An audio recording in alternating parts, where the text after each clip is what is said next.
Assalamualaikum warahmatullahi wabarakatuh. Salam bahagia selalu buat sahabat channel Pitutur dan Motivasi. Mari kita simak dan mulai ceritanya. Di sebuah desa kecil yang terletak di antara pegunungan yang hijau, hiduplah seorang pemuda bernama Rian. Setiap pagi, saat matahari baru mulai terbit dan kabut masih menyelimuti desa, Rian sudah terlihat sibuk di ladang miliknya. Ladang yang sederhana itu hanya menghasilkan padi dan sayur-sayuran, cukup untuk memenuhi kebutuhan sehari-hari. Namun, meskipun hidup dalam keterbatasan, Rian dikenal oleh semua orang sebagai sosok yang ramah dan selalu siap membantu. Suatu pagi, saat Rian sedang memanen hasil kebunnya, seorang ibu tua dengan wajah penuh kerutan mendekatinya. Ibu itu tampak lelah dan membawa keranjang besar berisi buah-buahan. Rian yang sedang menundukkan kepala mendengar langkah kaki itu dan segera menoleh. "Selamat pagi, Ibu. Apa yang bisa saya bantu?" Sapanya dengan senyum lebar. Ibu tua itu tersenyum lemah. "Pagi, Nak. Saya hanya ingin memberikan sedikit buah-buahan ini sebagai tanda terima kasih atas kebaikanmu selama ini." Rian tersenyum dan menundukkan kepalanya. "Ibu, saya hanya melakukan hal yang seharusnya. Tidak perlu repot-repot memberikan sesuatu kepada saya. Saya senang bisa membantu." Ibu itu tetap bersikukuh dan memberikan buah-buahan itu dengan penuh rasa syukur. "Rian, kamu tak pernah tahu seberapa besar kebaikanmu bagi orang lain. Kadang, sekecil apapun bantuan yang kamu berikan, itu bisa membawa perubahan besar dalam hidup seseorang." Rian mengangguk, merasa terharu mendengar kata-kata itu. Selama ini, dia memang selalu berusaha berbuat baik tanpa mengharapkan imbalan. Bagi Rian, kebahagiaan yang ia dapatkan adalah kebahagiaan dari melihat orang lain tersenyum dan hidup lebih baik. Namun, setelah ibu itu pergi, Rian mulai merenung. Ia menyadari bahwa tidak semua orang di desanya memiliki pandangan yang sama dengan dirinya. Ada sebagian orang yang lebih fokus pada kepentingan pribadi dan tidak terlalu peduli dengan orang lain. Rian berpikir, apakah perbuatannya yang terus-menerus berbuat baik itu bisa mempengaruhi orang-orang di sekitarnya? Sementara itu, di sudut lain desa, ada seorang pemuda bernama Dika yang seringkali memperhatikan Rian. Dika adalah sosok yang cukup tertutup dan jarang berinteraksi dengan orang lain. Ia lebih memilih menghabiskan waktu dengan teman-temannya yang juga memiliki sikap yang serupa. Mereka sering meremehkan orang-orang yang terlalu baik, menganggap mereka sebagai orang yang terlalu naif atau mudah dimanfaatkan. Namun, ada sesuatu dalam diri Dika yang tertarik dengan sikap Rian. Setiap kali melihat Rian membantu seseorang, hatinya merasa ada yang berbeda. Mungkin, ada sebuah kekuatan dalam kebaikan yang tidak bisa dijelaskan dengan kata-kata. Apa yang akan terjadi selanjutnya? Bagaimana perubahan kecil yang dilakukan Rian bisa mempengaruhi Dika dan orang-orang di sekitarnya? Untuk mengetahui lebih lanjut, mari kita lanjutkan ke bagian berikutnya. Seiring berjalannya waktu, Rian semakin dikenal oleh banyak orang di desa. Setiap hari, ia selalu siap membantu siapapun yang membutuhkan, baik itu membantu memanen hasil kebun, memperbaiki pagar rumah, atau sekadar memberikan kata-kata penyemangat kepada mereka yang sedang dilanda kesulitan. Kebaikan Rian seakan menular kepada orang-orang di sekitarnya. Namun, meskipun banyak yang mengaguminya, ada beberapa orang yang mulai merasa tidak nyaman dengan sikapnya. Mereka menganggap Rian terlalu sempurna dan merasa bahwa hidup mereka tidak akan pernah bisa seperti dia. Di antara mereka ada Dika, yang mulai merasa semakin terperangah melihat kebaikan yang Rian tebarkan. Sejak pertama kali melihat Rian membantu ibu tua dengan tulus, Dika merasa ada sesuatu yang berbeda dalam diri Rian. Ia merasa kagum, namun sekaligus bingung. Kenapa Rian bisa begitu tanpa pamrih? Suatu hari, ketika Rian sedang berjalan pulang dari ladang, Dika menghampirinya. "Rian, aku ingin berbicara sebentar," ujar Dika dengan nada serius. Rian menoleh, dan dengan senyum ramah menjawab, "Tentu, ada yang bisa saya bantu." Dika tampak sedikit ragu, namun akhirnya ia berkata, "Aku sering melihatmu membantu orang lain, tanpa mengharapkan imbalan.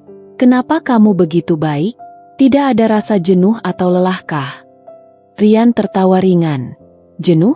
Tentu ada, Dika. Ada kalanya saya merasa lelah, atau bahkan meragukan apakah kebaikan yang saya lakukan bisa memberi perubahan nyata. Tetapi, ketika saya melihat senyum mereka yang saya bantu, atau mendengar kata terima kasih, itulah yang memberi saya semangat untuk terus berbuat baik. Dika mengernyitkan dahi.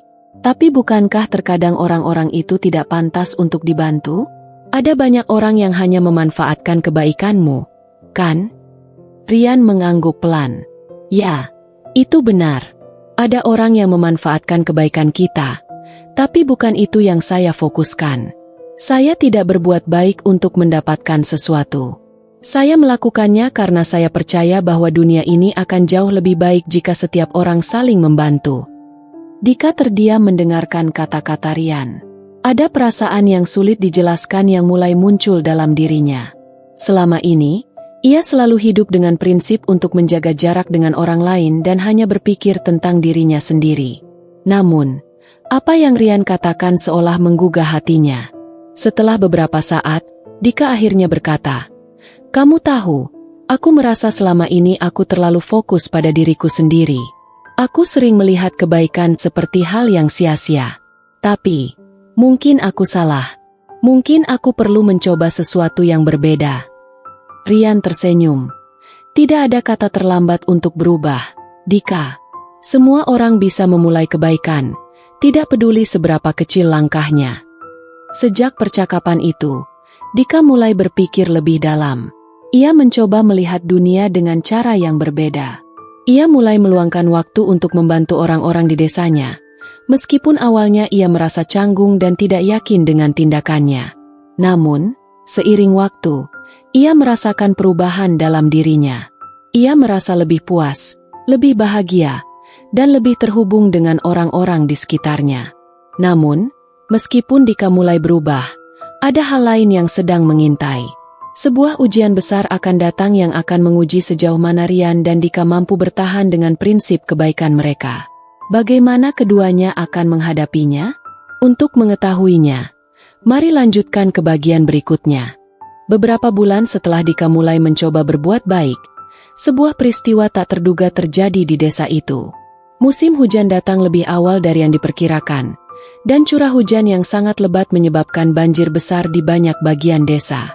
Rumah-rumah yang terletak di sepanjang sungai mulai terendam, dan jalanan menjadi tak bisa dilewati. Desa yang biasanya tenang dan damai kini berubah menjadi tempat yang penuh kecemasan. Di tengah-tengah kekacauan itu, Rian dan Dika bersama-sama turun tangan. Mereka mengumpulkan warga untuk membantu mengevakuasi barang-barang dan menyelamatkan keluarga yang terjebak banjir. Rian, yang sudah biasa membantu orang lain, tidak tampak khawatir sedikitpun. Ia bergerak cepat, mengorganisir orang-orang untuk bekerja sama. Dika, yang baru saja belajar arti kebaikan, merasa gugup, tetapi ia tahu bahwa ini adalah saat yang tepat untuk melatih dirinya. "Rian, kita harus segera membantu keluarga Pak Tono di ujung jalan. Rumah mereka sudah hampir tenggelam," teriak Dika yang tampak khawatir. Rian mengangguk. "Ayo, kita cepat ke sana. Pastikan semua orang aman." Mereka berlari menuju rumah Pak Tono, seorang petani yang tinggal bersama istrinya dan 2 anaknya. Jalanan sudah sangat licin, dan air semakin tinggi. Begitu sampai di rumah Pak Tono, mereka menemukan keluarga itu sudah berdiri di atas meja kayu, berusaha menghindari air yang terus naik. "Pak Tono, Ibu Tono, kami datang untuk membantu," seru Rian sambil menepuk-nepuk pintu rumah yang terendam. Pak Tono yang tampak lelah dan cemas segera membuka pintu dan memeluk anak-anaknya. "Terima kasih, Rian, Dika. Kami tidak tahu harus bagaimana lagi. Tanah kami terendam, dan semua usaha kami hilang begitu saja." Dika yang mendengar itu merasa hati kecilnya tergugah. Ia belum pernah merasakan keputusasaan seperti itu sebelumnya, dan meskipun ia merasa tak banyak yang bisa dia lakukan, ia mengerti bahwa kebaikan yang dilakukan dalam kondisi seperti ini lebih dari sekadar kata-kata. Rian segera memerintahkan beberapa orang untuk membawa keluarga Pak Tono ke tempat yang lebih aman, sementara yang lain sibuk mengevakuasi barang-barang berharga. Suasana semakin kacau, tetapi ada satu hal yang membuat Rian tetap tenang, yaitu keyakinannya bahwa kebaikan selalu dapat menumbuhkan harapan di tengah kesulitan. Namun, Bukan hanya fisik yang diuji dalam bencana ini. Beberapa minggu setelah banjir, desa itu mulai menghadapi masalah yang lebih besar. Banyak rumah yang rusak parah, dan sebagian besar orang kehilangan mata pencaharian mereka. Beberapa warga mulai merasa putus asa, sementara yang lain mulai saling menyalahkan dan bertengkar tentang bantuan yang tidak merata. Dika, yang kini sudah lebih paham akan arti kebaikan, mencoba membantu Rian menenangkan warga desa. Mereka bekerja keras untuk mengumpulkan donasi, membuka tempat penampungan sementara, dan membantu warga membangun kembali rumah mereka. Tetapi, masalah semakin besar ketika beberapa orang merasa bantuan yang mereka terima tidak cukup, sementara yang lain merasa lebih berhak menerima. Rian dan Dika berusaha keras untuk menyatukan pendapat, meskipun mereka tahu itu tidak mudah. Dalam sebuah pertemuan warga, suasana menjadi semakin tegang. Saya sudah kehilangan semuanya. Kenapa bantuan tidak merata? Kami butuh lebih banyak lagi, teriak salah satu warga dengan marah. Dika yang duduk di sebelah Rian menatap Rian dengan cemas. Ini lebih sulit daripada yang aku kira, Rian. Rian menarik napas dalam-dalam dan berdiri. Dengan tenang, ia berkata, "Saya tahu kita semua sedang dalam kesulitan, dan saya mengerti perasaan kalian. Tetapi, kita harus ingat satu hal, kebaikan tidak hanya tentang memberikan bantuan materi, tetapi juga tentang saling mendukung dan berbagi kekuatan. Kita harus bersama-sama. Jangan sampai kesulitan ini membuat kita saling menjauh." Dika memandang Rian dengan kekaguman. Ia tahu bahwa apa yang Rian katakan bukanlah hal yang mudah dilakukan.